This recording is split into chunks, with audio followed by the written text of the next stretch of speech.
Hello everyone and welcome to today's video lecture. आज के video lecture में हम टॉपिक कवर करने जा रहे हैं, वो है कॉमर्शियल बैंक। तो एग्ज़ाम में काफ़ी इससे रिलेटेड हमें क्वेश्चंस देखने के लिए मिलते हैं। तो आइए आज का वीडियो लेक्चर स्टार्ट करते हैं और हम इस टॉपिक को काफ़ी डिटेल में पढ़ेंगे, क्योंकि एग्ज़ाम में काफ़ी ज़्यादा मार्क्स के क्वेश्चंस आते हैं इस टॉपिक से रिलेटेड। तो आइए आज का वीडियो लेक्चर स्टार्ट करते हैं।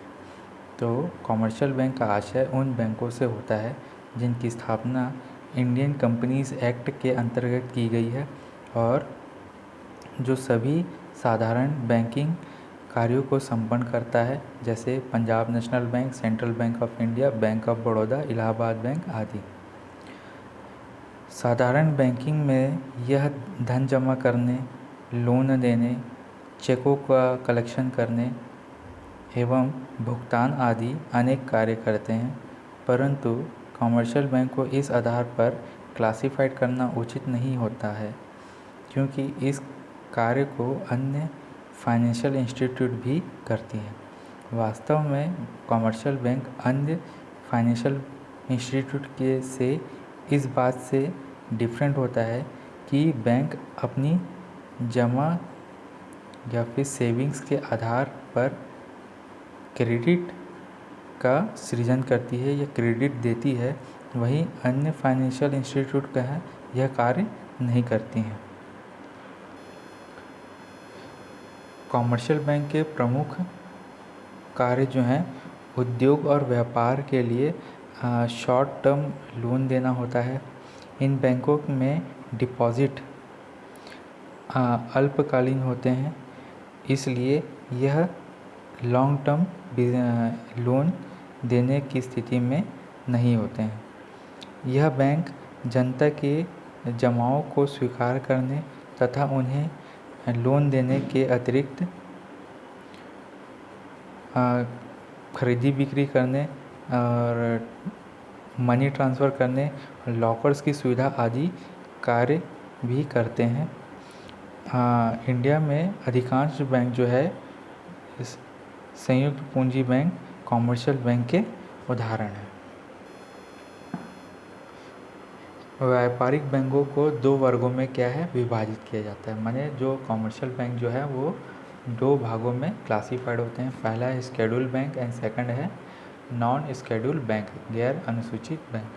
तो अनुसूचित बैंक या फिर शेड्यूल बैंकों की जो वर्किंग है उसको हम पढ़ते हैं।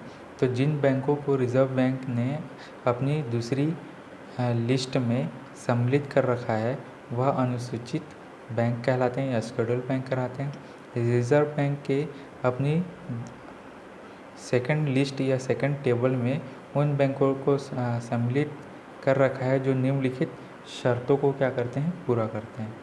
माने रिज़र्व बैंक ऑफ इंडिया ने एक टेबल बना रखा है जिसे सेकंड टेबल बोलते हैं, और उस सेकंड टेबल में बैंक को लिस्टिंग करने के लिए कुछ आरबीआई के जो शर्तें हैं, टर्म्स एंड कंडीशन हैं, उन्हें फुलफ़िल करना होता है।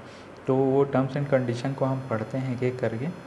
तो पहला जो है, इन बैंकों को चुकता पूंजी व प्रारक्षित निधि मिलाकर कम से कम 5 लाख रुपए के बराबर होनी चाहिए।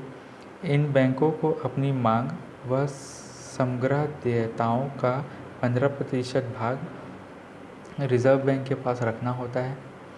इन बैंकों को प्रति सप्ताह अपना स्थिति विवरण रिज़र्व बैंक को भेजना पड़ता है। एंड ये बैंक किसी भी ऐसे कार्य में इन्वॉल्व नहीं हो सकते जो जमाकर्ताओं या डिपॉजिटर हैं या फिर जिनका सेविंग अकाउंट है उनके हित में ना हो।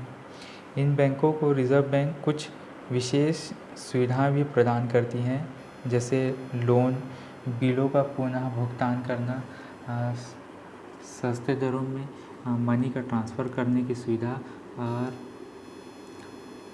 समाशोधन गृह की सुविधा, माने होम लोन देना। तो इस टाइप के जो हैं वो क्या करते हैं, लोन प्रोवाइड करते हैं। देन जो नॉन शेड्यूल बैंक होते हैं वो कौन से बैंक होते हैं, जो रिज़र्व बैंक की दूसरी या सेकंड लिस्ट में या सेकंड टेबल में इन्वॉल्व नहीं होते हैं या उनकी लिस्टिंग नहीं होती है, वैसे बैंक गैर नॉन शेड्यूल बैंक कहलाते हैं।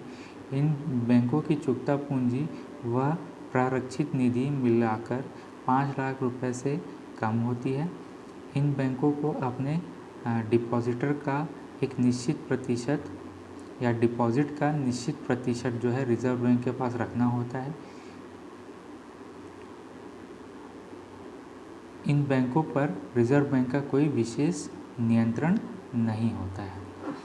तो ये 2 टाइप्स के बैंक हैं जिनके वर्किंग और आरबीआई के द्वारा जो गाइडलाइन है जो मेन गाइडलाइन है। इससे ज़्यादा भी गाइडलाइन होती है, लेकिन ये मेन जो गाइडलाइंस है उसे हमने इस वीडियो लेक्चर में कवर अप किया है एग्ज़ाम पॉइंट ऑफ व्यू से आपके।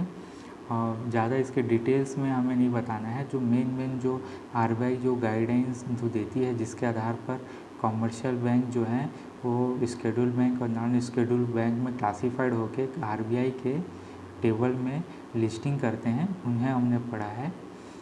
तो आज के वीडियो लेक्चर में इतना ही। Thank you.